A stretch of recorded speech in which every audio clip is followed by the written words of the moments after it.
सबसे पहले बारिशों से होने वाली तबाहकारियों की बात करेंगे। मुल्क भर में हालिया बारिशों के दौरान मुख्तलिफ हादसात में अमवात की मजमूई तादाद 252 हो चुकी है। माली नुकसानात में 1000 से जायद घर तबाह हो चुके हैं। 320 से जायद मवेशी सैलाबी पानी में बह गए, जबकि 12 पुलों को नुकसान पहुंचा है। मुल्क भर में हालिया बारिशों के दौरान मुख्तलिफ हादसात में अमवात की मजमूई तादाद अब 252 हो चुकी है। माली नुकसानात में 1000 से जायद घर तबाह हो चुके।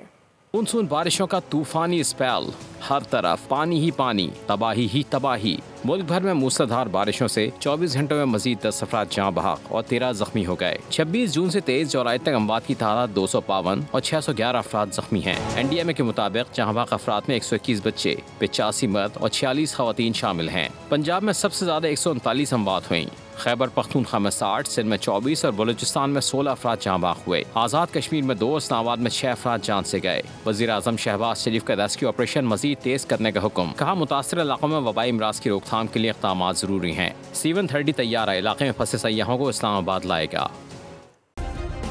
सब्सक्राइब करें और बेल दबाएं ताकि कोई खबर रह न जाए।